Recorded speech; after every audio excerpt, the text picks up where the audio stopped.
ده طبقنا النهاردة. عملنا رز صيادية وسمك بولتي ومكرونة وسلطة وجرجير، ده كل مكونات الطبق. تعالوا نشوف مع بعض عملناه ازاي. اهلا بيكم حبايبي يا احلى متابعين في الدنيا. يوم جديد وفيديو جديد، يا رب يعجبكم. النهارده هشتغل معاكم السمك نازل حلو جدا في السوق زي ما انتم شايفين كده. عندي بولتي وجبت كمان مكرونه تحفه يا جماعه، نازل حلو جدا في السوق. هناخده بقى من الالف للياء، يعني من اول ما انا جبته اهو لحد ما هنقليه وهنعمل معاه رز صياديه وهنعمل وجبه كامله متكامله. يلا بينا مع بعض، يلا. اول حاجه هعملها في السمك ان انا همسكه بالفرشه بتاعه السنان وهدعكه دعكه حلوه جدا قبل ما احطه في محلول النقع. لما تيجوا بقى تنضفوا السمك خلوا دايما مصفى كده وانتوا بتنضفوا السمك، تحت السمك ما انتوا بتنضفوه، علشان يطلع فيه القشور بتاعه السمك وروس السمك والحاجات دي عشان ما تسدوش الحوض. ودي حاجه مهمه برضو كان لازم اقولها لكم. ده شكل السمك عندي اهو بعد ما نضفته حلو جدا بفرشه السمك اهو زي ما انتوا شايفين.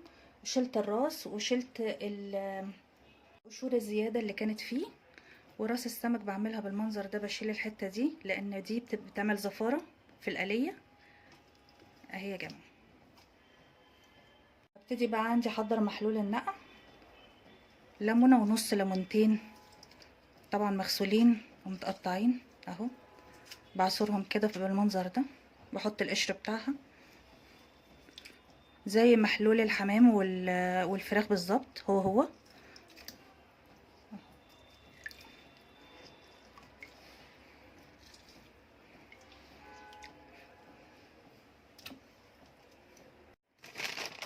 حط معلقتين 3 دقيق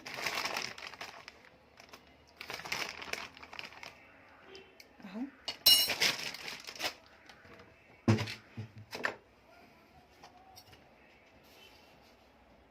معلقه ملح، حبه كمان،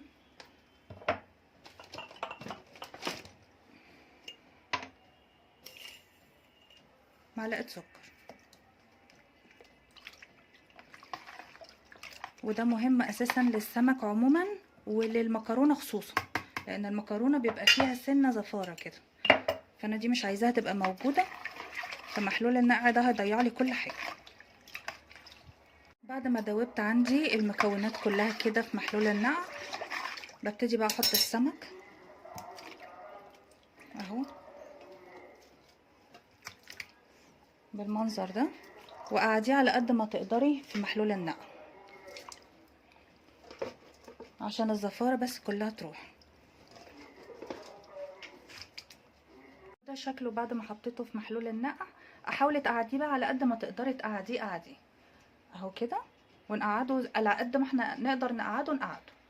ابتدي عندي بقى اعمل رز الصياديه. انا كل ده السمك عندي اهو منقوع اهو زي ما هو، زي ما احنا متعودين، احنا ماشيين خطوه بخطوه عشان محدش يتلخبط كده. انا هبتدي بقى في رز الصياديه. عندي هنا عملت في الكبه بصلتين وسط.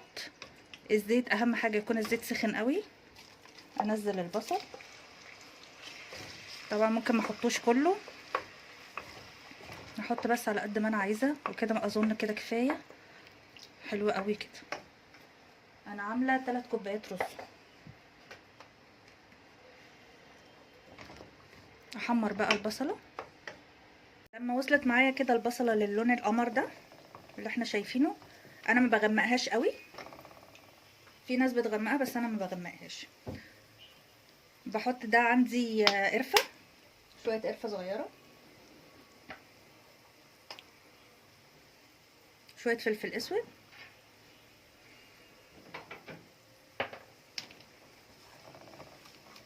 بقلبها برضو،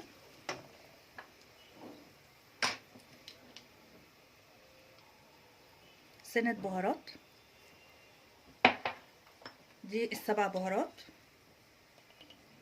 وعندي سنه بهارات هندي،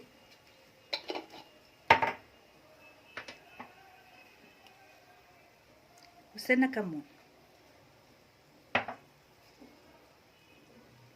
وملح طبعا على حسب الرغبه. هشوح ده كله الاول قبل ما احط الرز اهو، وهي ابتدت تغمق عندي بس ما بغمقهاش عن اللون ده كده. احط الرز بقى.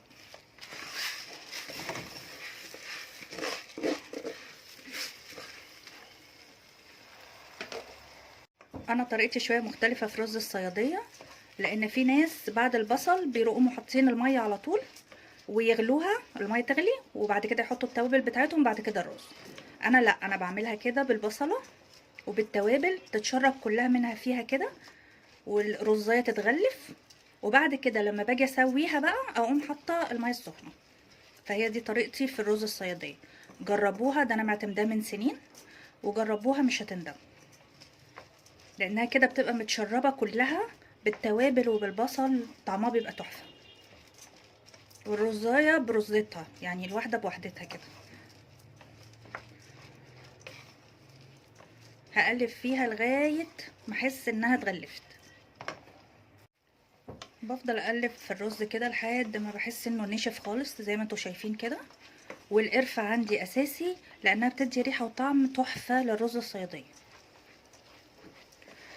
بس هقفل عليها كده وهخليها بقى للميعاد اللي انا هحمر فيه السمك. هكون مشغله على العين التانية الرز وهزوده ميه سخنه زي ما هنشوف، وهيطلع الاكل كله سخن. طبعا في الساعه اللي احنا فيها دي مستحب ان الوجبه تكون كلها سخنه، فانا مش هزودها دلوقتي ميه، هستنى شويه.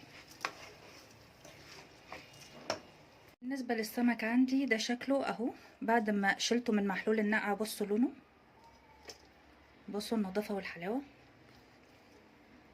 اهي. هبتدي بقى اجهز التتبيله بتاعته.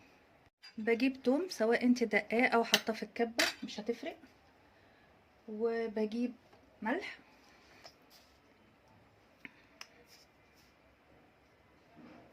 اهو، فلفل اسود،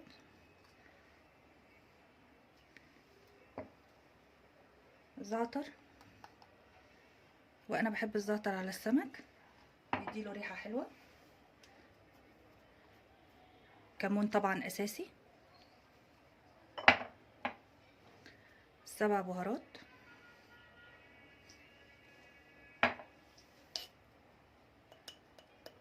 سنه كده بهارات هندي،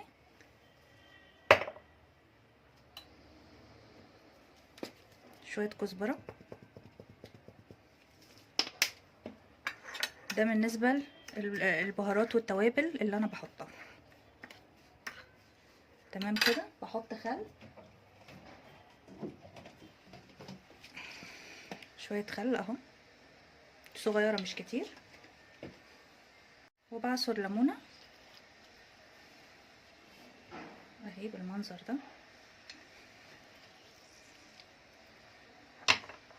بس كده، دي التتبيله اللي انا بعتمدها بقالي سنين.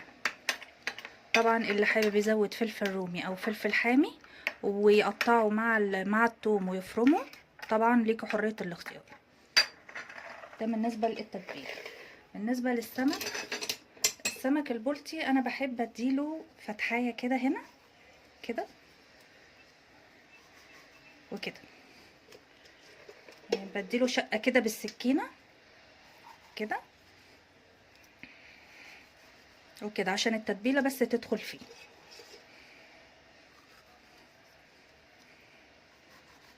بالنسبه للمكرونه، المكرونه مش محتاجه لان هي اساسا صغيره. ابتدي بقى اوزع التتبيله على السمك كده. ايدي نظيفه وزي الفل على فكره، لان الجلافز بيضايقني جدا لما باجي اشتغل بيه، مش متعوده عليه فبيضايقني. ما تنسوش اللايك والسبسكرايب للي اول مره يشوف القناه، وفعلوا زرار الكل عشان يبان لكم كل ما هو جديد. اللايك يا جماعه بيشغل الفيديو، فعايزين ناس كتير تستفيد منه. بس هوزع بقى باقي التتبيله على السمك وارجع لكم. ده شكل السمك بعد ما تبلناه. هنسيبه بقى لميعاد القليه وهو في التتبيله كده. كده خلاص هبتدي احمر السمك، وهبتدي برضو ازود الرز. غليت ميه في الكتل، الرز طبعا بتتبيلته بكل حاجه جاهزه.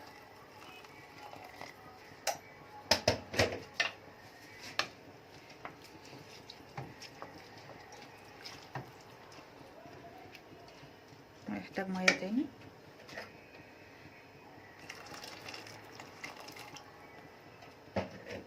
وعلى نار هاديه كده واسيبه يستوي. على الناحيه التانية انا هبتدي خلاص احمر السمك. السمك اهو قلبته عندي في التتبيله بتاعته. هبتدي بقى احط الدقيق.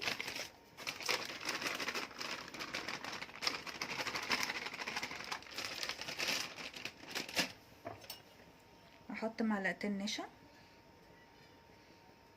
اهو عشان الكفر اللي بره يبقى مقرمش معايا ويبقى طري من جوه. اتبل بقى الكفر من بره.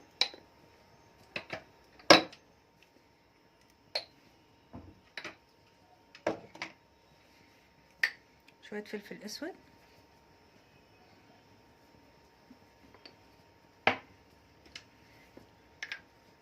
شويه كمون،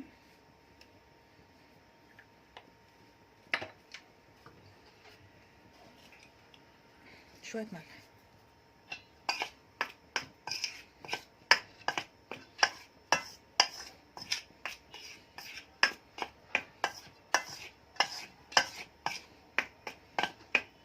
هو ده الكفر الخارجي اللي انا بحط فيه السمك عشان بعد كده ايه احمره في الزيت.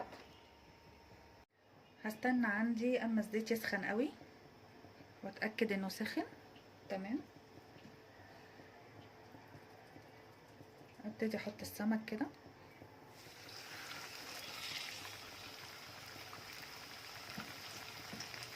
واحمره بقى لحد ما ياخد اللون الذهبي وبعد كده اطلعه.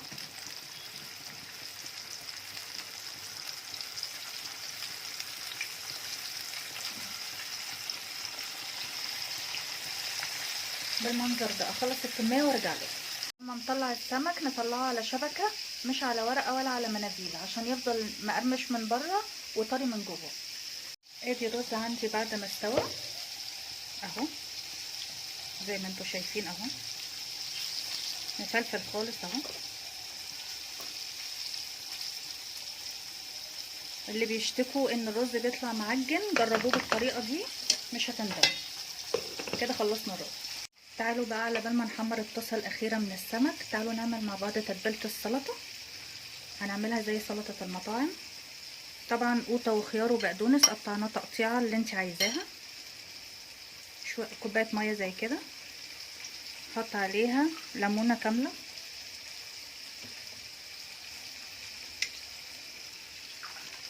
هيطلع معاكي السلطه زي بتاعه المطاعم بالظبط. شويه كمون،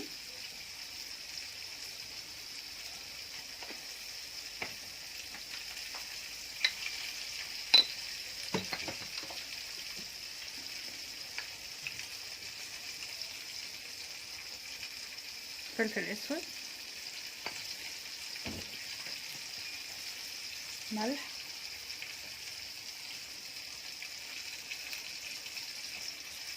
سنه كزبره قليله خالص خالص، حبه صغيره خالص، وشويه خل.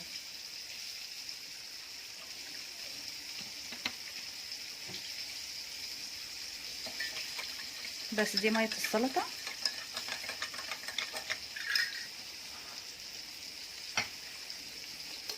بس كده السلطه عندي بقت جاهزه. ده كان طبقنا النهارده وده شكله. الرز عملناه وشوفنا عملناه ازاي وطلع مفلفل. السمك انا ما بزودش السوا عن كده زي ما انتوا شايفين اللون الحلو ده، وجنبه سلطه وجرجير. يا رب الطبق يكون عجبكم واشوفكم في فيديو جديد.